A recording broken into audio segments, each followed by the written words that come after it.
Admiral Park Do-yun stood at the observation deck of his flagship, the Eternal Dawn, and watched the stars. 300 years ago, humanity had left Earth. 300 years of building, exploring, and hoping, and in all that time, they had found nothing. No alien signals, no ancient ruins, no signs that anyone else existed in the universe. Some called it the Great Silence. Others called it luck. Park called it strange. He was 57 years old, and he had spent his entire life in the military. He had seen the edges of human space, the distant colonies where people lived under artificial suns, the mining stations that floated in the void between stars. Humanity had spread across 200 star systems. They had built cities on frozen moons and gardens inside asteroids. They had become something greater than the small creatures who once looked up at the night sky and wondered. But they were still alone. The door behind him opened, and Dr. Yoon Hana walked in. She was a small woman with sharp eyes and messy hair. She worked too much and slept too little, and she had been calling him for 3 days straight about something she had found. "Admiral," she said, "you need to see this yourself." Park turned to look at her. "You could have sent a report." "I did. 6 of them. You ignored all of them." He almost smiled. "I was busy. Being busy is not an excuse when I find something that should not exist." That caught his attention. Hana was not the type to exaggerate. She was a scientist, careful with her words, careful with her conclusions. If she said something should not exist, she meant it. "Show me," he said. They took a shuttle to the research vessel, Prometheus, which was stationed at the edge of the Kepler 442 system. It was a quiet place, far from the busy trade routes and military bases, the kind of place where scientists could work without interruption. Lieutenant Kang Junho met them at the docking bay. He was young, maybe 25, with the eager look of someone who still believed the universe was full of wonders. Park remembered being like that once, a long time ago. "Sir," Junho said, saluting, "we've prepared the data for your review." "Just show me what you found," Park said. They walked through the ship's corridors until they reached the main research lab. Screens covered the walls displaying images and data that Park did not immediately understand, but one image stood out. It showed a massive structure floating in space, clearly artificial, clearly old. "What is that?" Park asked. Hana pulled up more images. There were dozens of these structures, scattered across the outer edge of the system. They were huge, bigger than anything humanity had ever built, and they were all pointing in the same direction. "Defense platforms," Hana said. "At least, that is what we think they are. They are designed to project energy barriers, to fire weapons, to detect incoming threats. All of them are pointed outward, away from human space." Park studied the images. "How old are they?" "Our best estimate is 12,000 years. Maybe older." 12,000 years.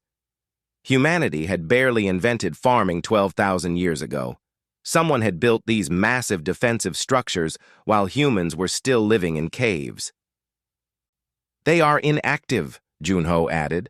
"We sent probes to examine them. The power sources are dead. The weapons are cold. Whatever they were protecting against, they stopped working a long time ago." Park felt something cold settle in his stomach. "You said they are pointed outward, away from human space." "Yes, sir." "Then what were they protecting?" Hana and Junho exchanged a look.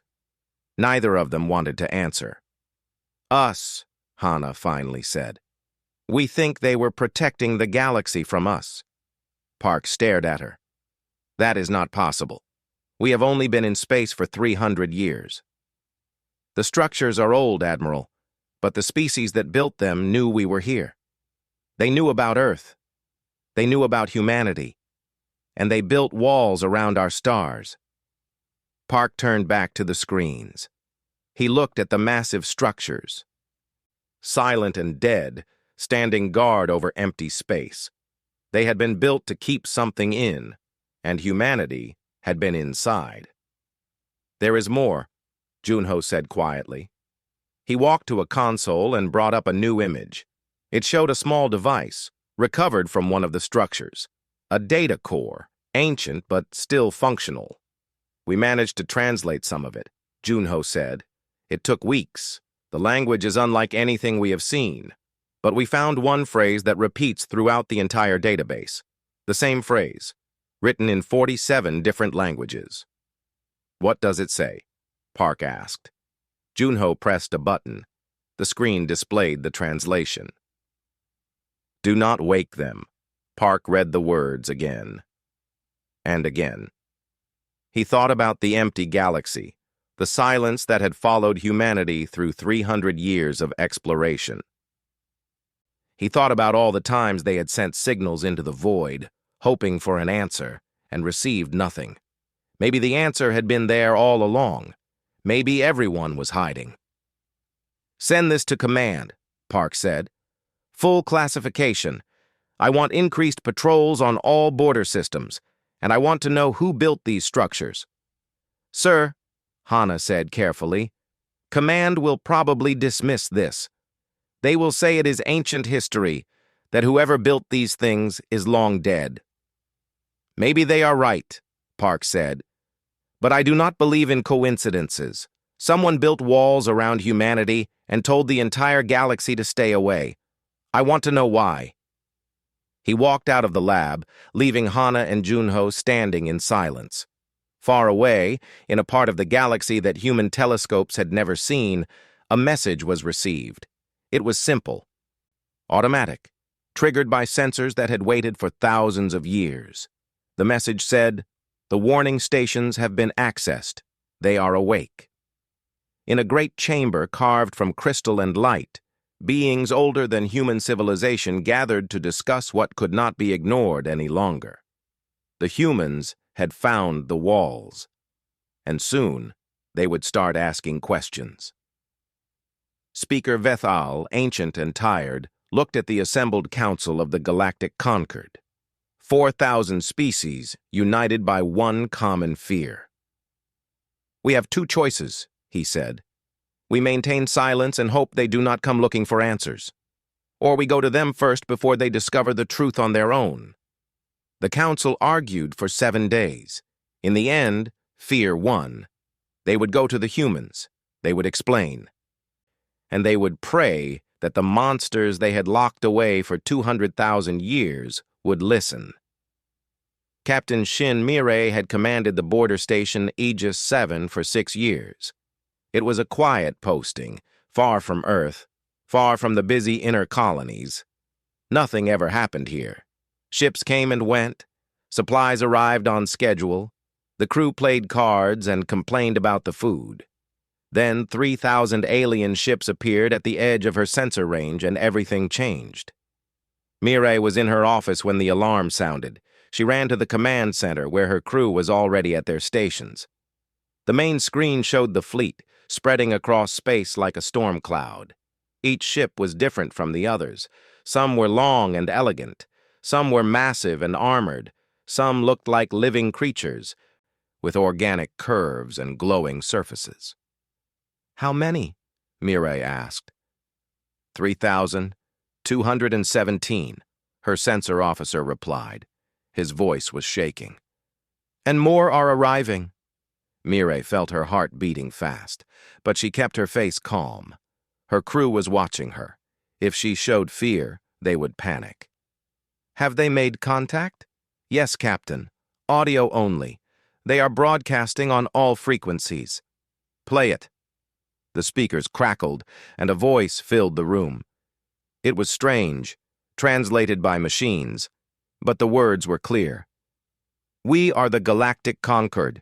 We represent 4,000 spacefaring species. We come in peace. We wish only to speak.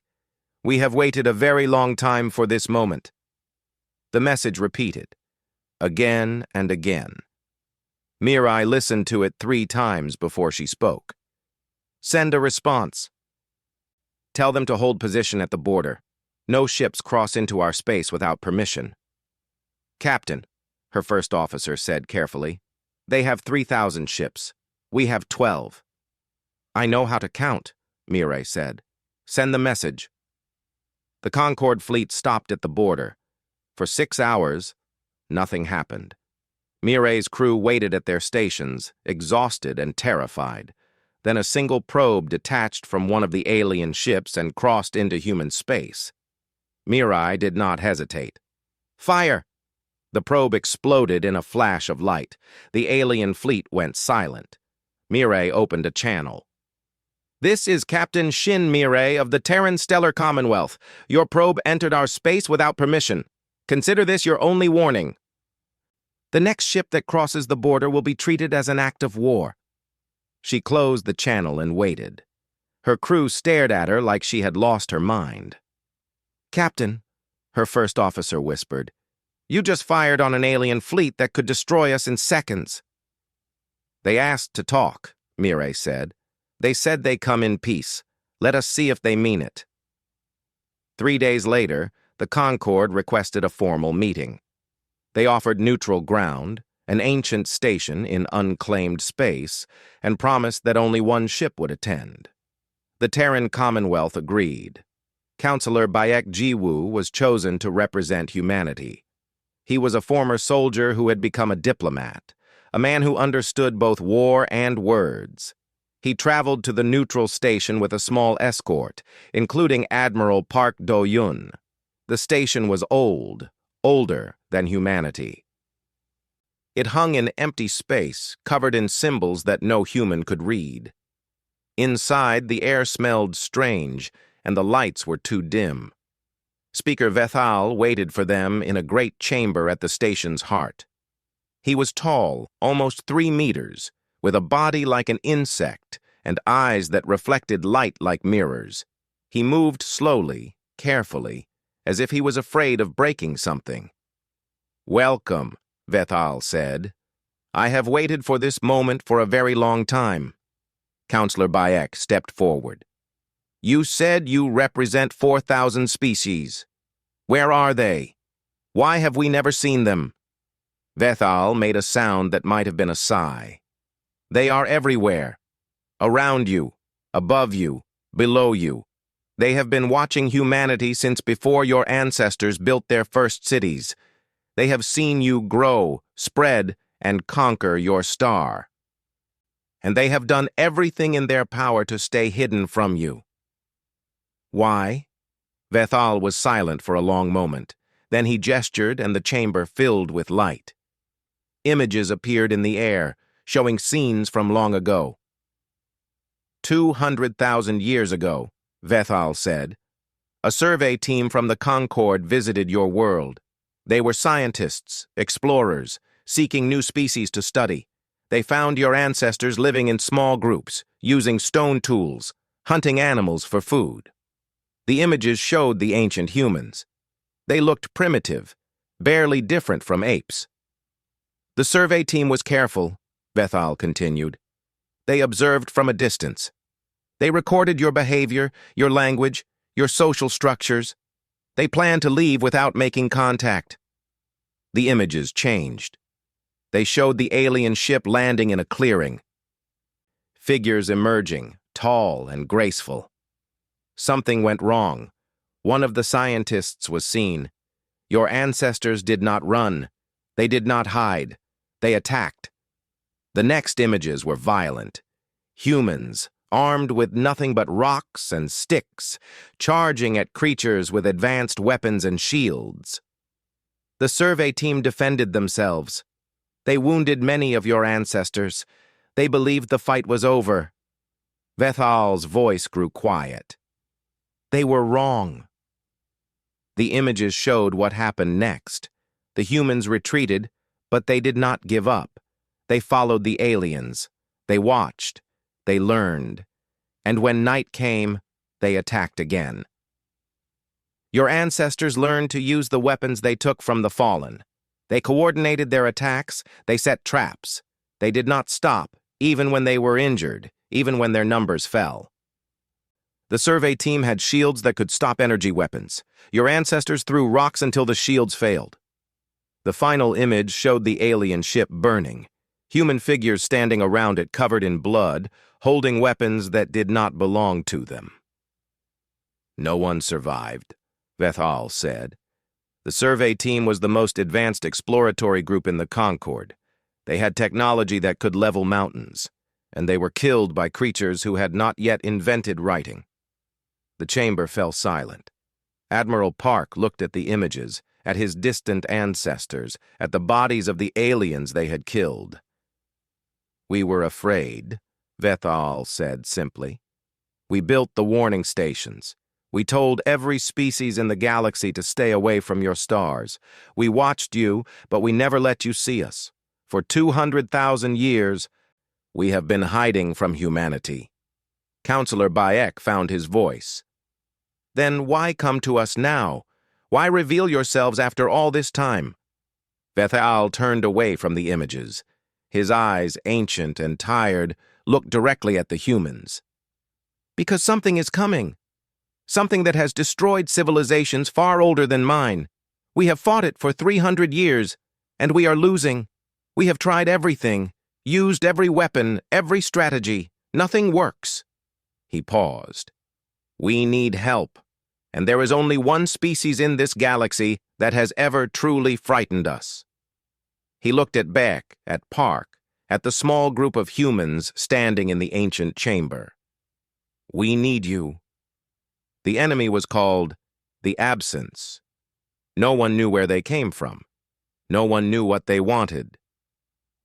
They simply appeared at the edge of the galaxy 300 years ago and began to consume everything in their path.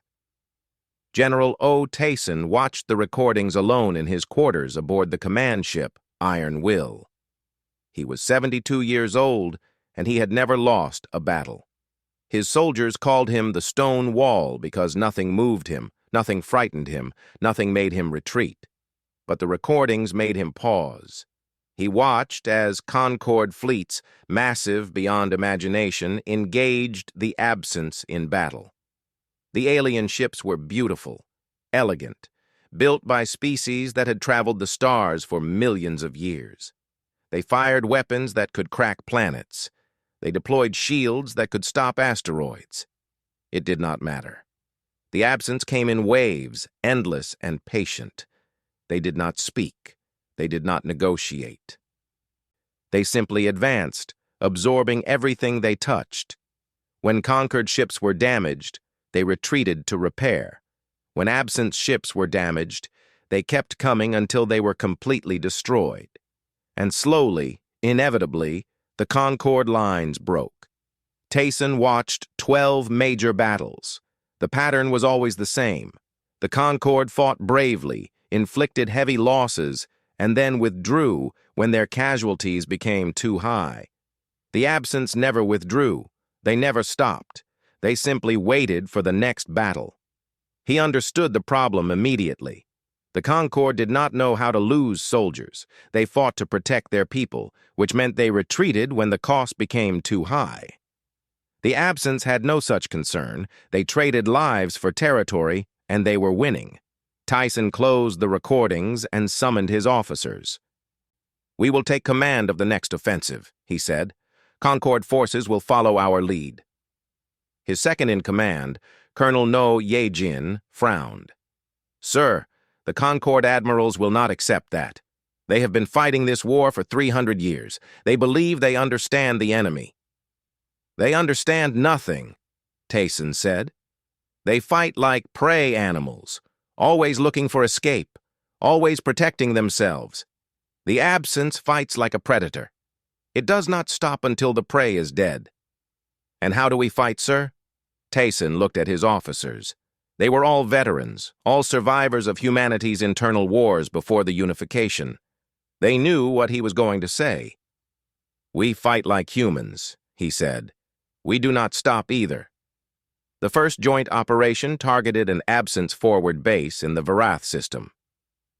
The Concorde had studied this position for years, planning a careful siege that would take months to execute. Tayson rejected the plan. "Direct assault," he said.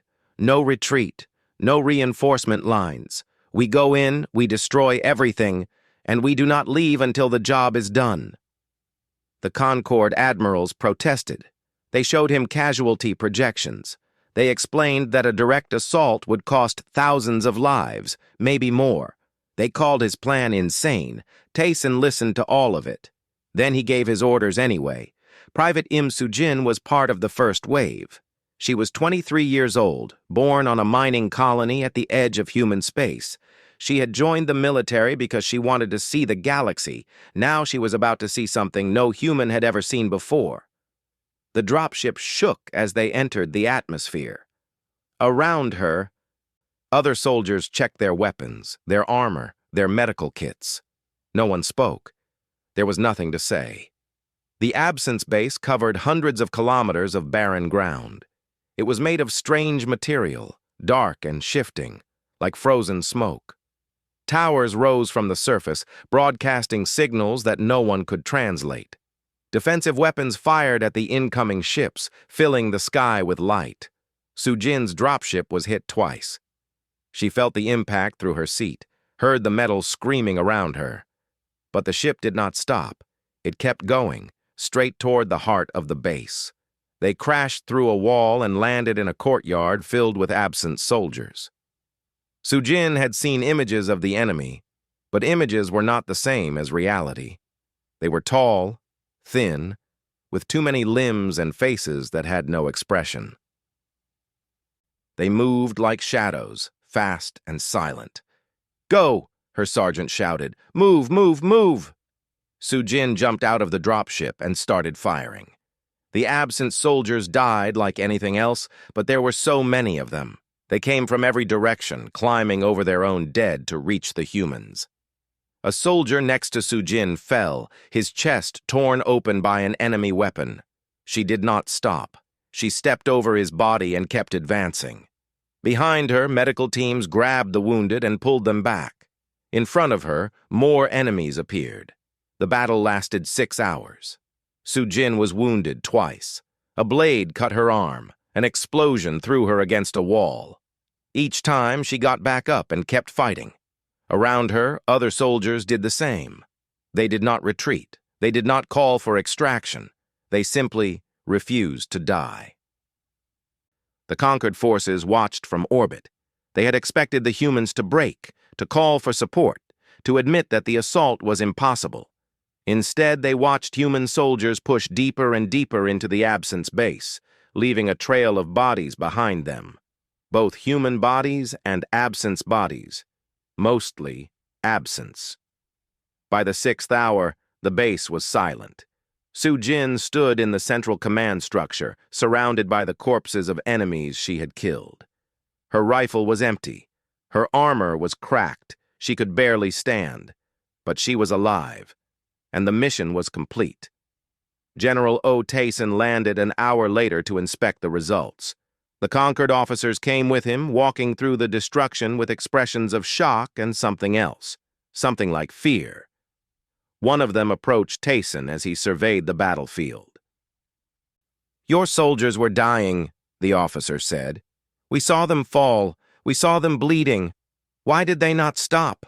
Why did they keep advancing?" Tayson looked at the alien with calm eyes. Because the enemy was still breathing. The officer stared at him for a long moment. Then he turned and walked away without another word. That night, reports of the battle spread across the Concorde. 4,000 species learned that the absence forward base, which their best strategists had said would take 2 years to capture, had fallen in 6 hours. They also learned the cost. 347 human soldiers had died in the assault, and not one of them had retreated. The Concorde began to understand what they had asked for. They had gone to the monsters in the dark, the creatures they had feared for 200,000 years, and asked them to fight. Now they were seeing what human war looked like. It was beautiful. It was terrifying. And it was only the beginning. 1 year into the war, humanity had become the sword of the Galactic Concorde. Where human fleets went, the absence retreated. Where human soldiers landed, enemy bases fell. The tide was turning, slowly but surely.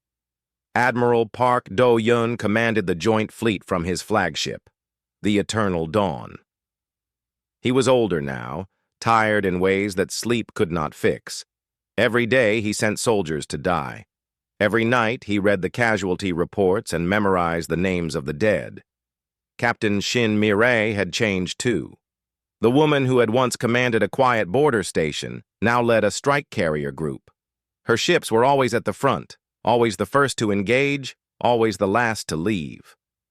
Her crew loved her. Her enemies learned to fear the sight of her flag. But it was the ground soldiers who changed the most. Sergeant Im Soo-jin, who had once been a young private from a mining colony, had become something harder. She no longer smiled. She no longer asked questions. She simply did her job, mission after mission, battle after battle, until the faces of the dead blurred together in her memory. The Concord watched all of this with growing unease. They had wanted humanity to win the war. They had not expected humanity to enjoy it. Speaker Veth Al requested a meeting with Admiral Park on the anniversary of the alliance. They met on the Eternal Dawn, in Park's private quarters, surrounded by star maps and casualty reports. "You are winning," Veth Al said. "The Absence has lost more territory in 1 year than we gained in 3 centuries. Your strategies are brilliant. Your soldiers are unstoppable." Park waited. He could hear the "but" coming. "But your methods disturb us," Veth Al continued. "You do not fight like soldiers. You fight like predators. You target morale, not just military positions. You use psychological warfare. You destroy supply lines and leave enemy forces to starve. You take no prisoners." "Prisoners require resources," Park said. "Resources we need for the next battle." "You break every rule of warfare that the Concord has developed over millions of years." Park looked at the alien for a long moment. "You asked us to win. This is what winning looks like. If you wanted a gentle war, you should have found a gentle species." Veth Al had no answer to that. The Absence adapted. They had learned that human fleets were dangerous, so they stopped fighting human fleets. Instead, they bypassed the front lines and struck directly at human colonies. New Busan was a world of 40 million people. It was a farming colony, far from the war, peaceful and undefended. The Absence fleet arrived without warning and began the bombardment immediately. Admiral Park received the news during a strategy meeting. He read the report once, then again, then set it aside. "How many?" someone asked. "All of them," Park said quietly. 40 million. Gone." The room fell silent. The Concord officers looked horrified. The human officers looked at each other with expressions that were harder to read. "What do we do, sir?" Captain Shin Mirai asked. Park thought for a long time. When he spoke, his voice was steady. "We do what humans have always done when someone hurts us. We make them regret it." The Terran Commonwealth did not mourn publicly. There were no speeches, no memorials, no calls for peace negotiations. The civilian government went silent. The military went silent. Everyone went silent. And then the counterattack began. Sergeant Soo-jin volunteered for the retaliation force immediately. So did every other soldier who heard about New Busan.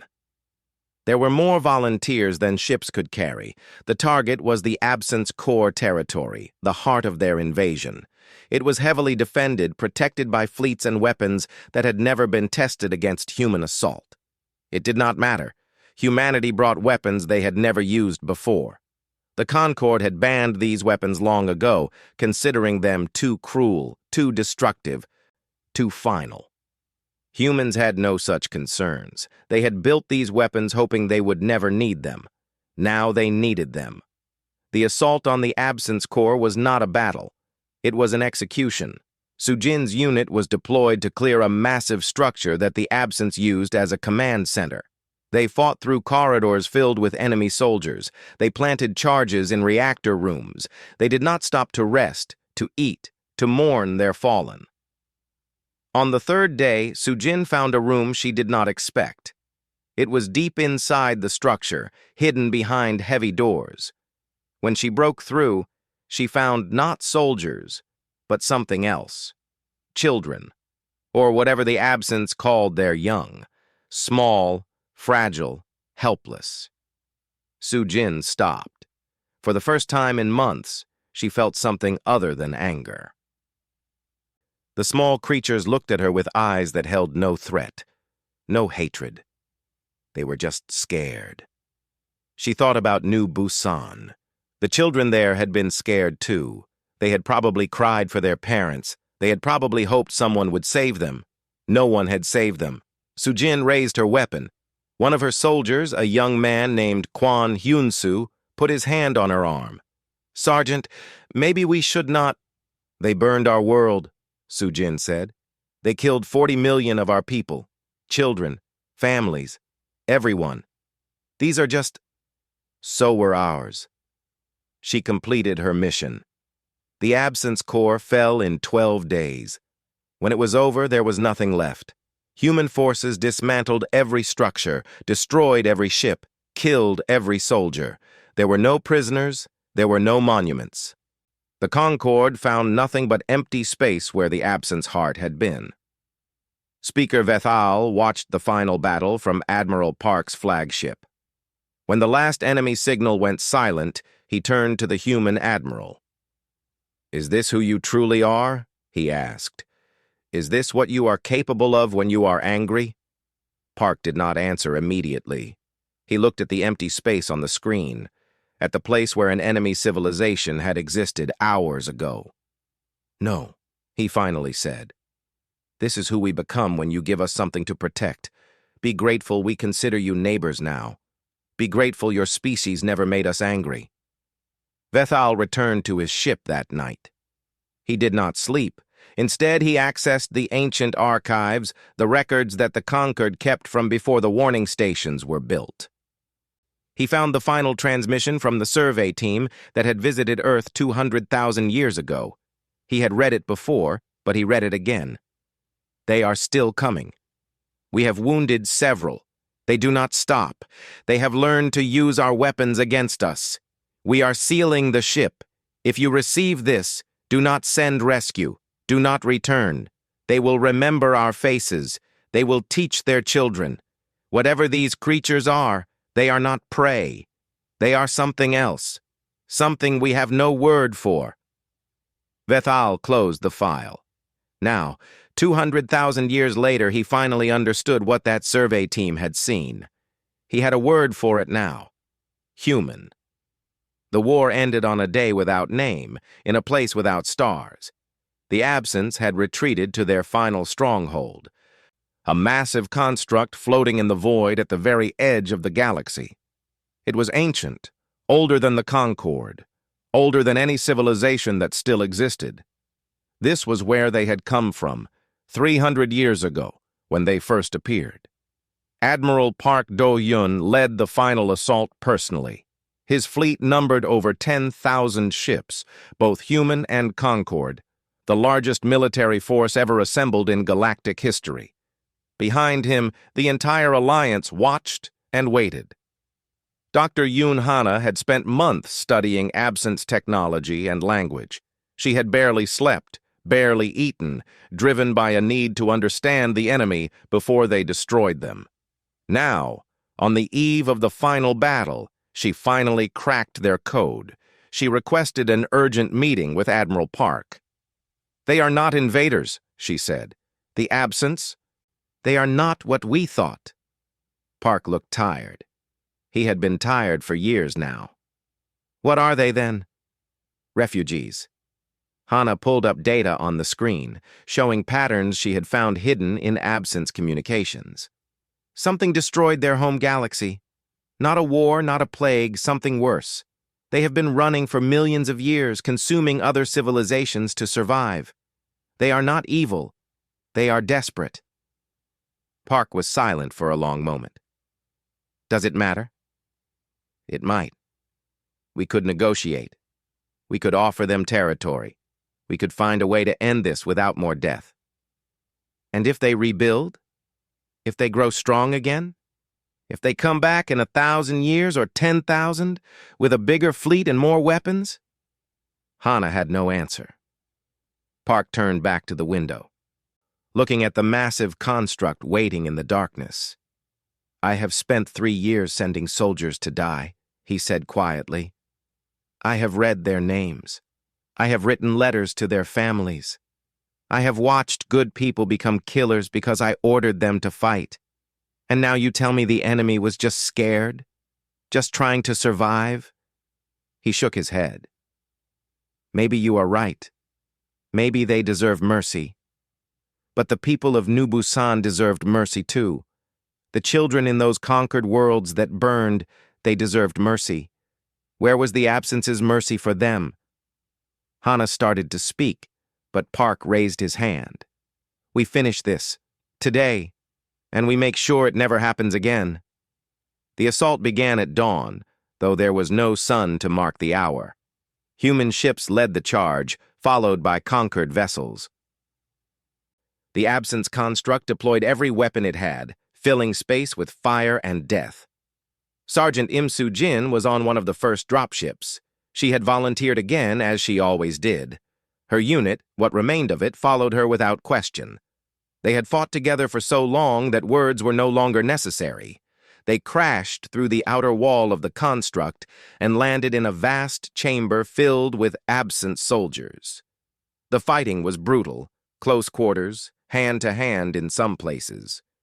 Soo-jin killed until her weapons were empty, then killed with her hands until she found new weapons. Hours passed, or days. She could not tell any more. Finally, they reached the heart of the construct. It was a massive room, filled with machines that pulsed with strange light. And in the center, floating in a column of energy, was something that looked almost like a child. Soo-jin stopped. She remembered the last time she had found Absence young in the command center after New Busan. She remembered what she had done. A conquered scientist who had followed them scanned the creature and gasped. "It is a queen," he said, "or the closest translation. She is the core of their species. If she dies, the Absence dies with her." Soo-jin looked at the floating figure. It was small, fragile, nothing like the soldiers she had spent years fighting. Its eyes were closed. It looked peaceful. She did not choose this, the scientist said. She was born into a dying species, programmed to consume, to spread, to survive. She does not even know what mercy is. Soo-jin thought about mercy. She thought about all the times she had shown none, and all the times none had been shown to her. She thought about the soldiers who had died beside her, the friends she had buried, the nightmares that waited every time she closed her eyes. Then she thought about her mother, who had died on New Busan, her little brother, who had dreamed of being a pilot, her neighbors, her friends, 40 million voices silenced in a single day. She raised her weapon. "Sergeant," one of her soldiers said, "we could take her prisoner. We could study her. We could learn—" "No," Soo-jin said. "We could not." She fired. The Absence Queen died without a sound, and across the construct, across the fleets still fighting in space, across the entire remaining population of the Absence species, something broke. They did not surrender. They simply stopped all at once, like puppets with their strings cut. The war was over. Speaker Veth Al stood on the observation deck of Admiral Park's flagship, watching human soldiers dismantle the Absence construct piece by piece. They were thorough, methodical, leaving nothing behind. No records, no monuments, no evidence that the Absence had ever existed. "Is this necessary?" Veth Al asked. "They are gone. You won. Why destroy everything?" Park stood beside him, his hands clasped behind his back. "Because I want the galaxy to remember," he said. "I want every species that might think about attacking humanity to know what happens to our enemies. Not defeat, not surrender, extinction." Veth Al was silent for a long time. "You are terrifying," he finally said. You know this, yes? You are the most terrifying thing this galaxy has ever seen. Park almost smiled. Good. 50 years later, the galaxy had changed. The Concord still existed, though it was different now. Humanity was part of it, technically, but human space remained separate, not bordered by walls, but by something stronger. Fear, respect, something in between. No species had attacked human space in 50 years. No species had even threatened it. When conflicts arose elsewhere in the galaxy, combatants always made sure their wars did not touch human territory. They went out of their way to avoid giving humanity a reason to notice them. In a school on a distant world, a young alien student asked her teacher a question. "Teacher, why does no one ever attack the humans? We fight wars all the time. Why not them?" The teacher, old and wise and scarred from battles long past, looked at her student with sad eyes. "Because we learned something, child. Something that cost us more than I can tell you." "What did you learn?" The teacher was quiet for a moment, remembering the war, the fire, the silence that followed. "Every species in this galaxy fights to survive," she said. "We fight to protect ourselves, to defend our homes, to keep our families safe. And when the danger passes, we stop. We heal. We move on." She paused. "But humans are different. They do not fight to survive. They fight to make sure you do not. Once you become their enemy, they do not stop. They do not forgive. They do not forget. They will chase you across stars, across generations, across time itself, until there is nothing left of you but a warning to others." The student looked frightened. "That is horrible."